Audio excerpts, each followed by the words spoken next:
Hello guys, আসসালামু আলাইকুম। Zahidul take video YouTube চ্যানেলে আপনাকে স্বাগতম। জন্ম নিবন্ধন। বর্তমানে জন্ম নিবন্ধন আমাদের স্কুল, কলেজ এবং বিভিন্ন জায়গায় জন্ম নিবন্ধন লাগতেছে, তাও আবার অনলাইন করা। যদিও আমাদের জন্ম নিবন্ধন অনলাইন করা থাকে, তাহলে আমরা শুধু কেন নতুন করে আবার জন্ম নিবন্ধন অনলাইন করব।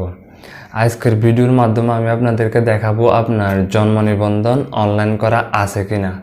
যদি অনলাইন করা থাকে তাহলে আপনি কিভাবে বুঝবেন, তাও আবার আপনার হাতে থাকা মোবাইল ফোনের মাধ্যমে।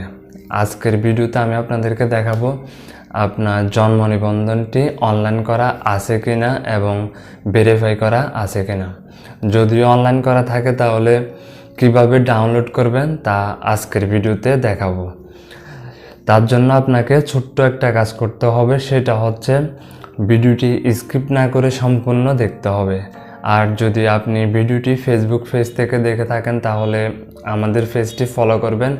আর যদি ইউটিউব চ্যানেল থেকে দেখে থাকেন তাহলে আমাদের চ্যানেলটি সাবস্ক্রাইব করে আমাদের পাশে থাকবেন।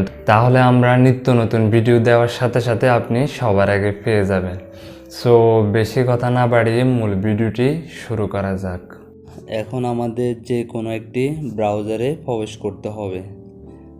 আমি এখন গুগল ক্রোম ব্রাউজারে প্রবেশ করতেছি। গুগল ক্রোম ব্রাউজারে প্রবেশ করার পর যে উপর আমরা সার্চ বার দেখতে পাচ্ছি সেখানে ক্লিক করব। ক্লিক করার পর এখানে লিখব ভেরিফাই লিখে সার্চ করব।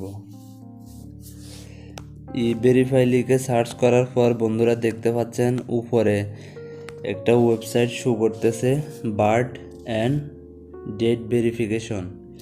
সো ওইটাতে আমরা ক্লিক করব। এরপর যে কাজটা করতে হবে, আমাদের যে বার্থডেতে রেজিস্ট্রেশন নাম্বার আছে সেটা এখানে লিখতে হবে। বন্ধুরা দেখতে পাচ্ছেন বার্থডে রেজিস্ট্রেশন নাম্বার।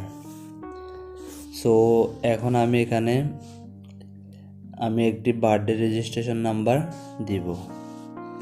নাম্বারটি হচ্ছে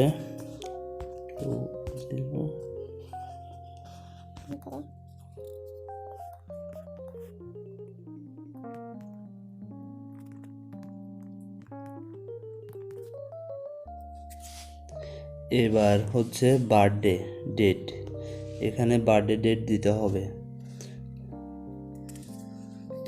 প্রথমে সাল, তারপর হচ্ছে মাস, তারপর হচ্ছে তারিখ। এরপর হচ্ছে বন্ধুরা দেখতে পাচ্ছেন এখানে একটা ক্যাপচা দেওয়া আছে, সেটা হচ্ছে 73 থেকে 32 বিয়োগ করতে হবে।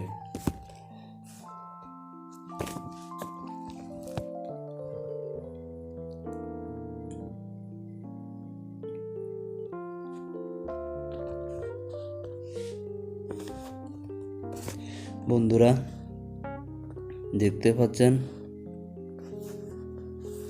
আমাদের সামনে এখন জন্ম নিবন্ধনটি ভেরিফাই করা আছে সেটা শো করতেছে। বন্ধুরা তার মানে আমরা বুঝতে পারতেছি এখন জন্ম নিবন্ধনটি অনলাইন করা আছে। আর যারা অনলাইন থেকে জন্ম নিবন্ধন ডাউনলোড করবেন তারা এটি ডাউনলোড করার পর যে কোনো কম্পিউটার দোকান থেকে প্রিন্ট করে নিতে পারবেন। সো ধন্যবাদ এতক্ষণ পর্যন্ত সাথে থাকার জন্য। আর ভিডিওটি ভালো লাগলে অবশ্যই লাইক কমেন্ট করতে ভুলবেন না।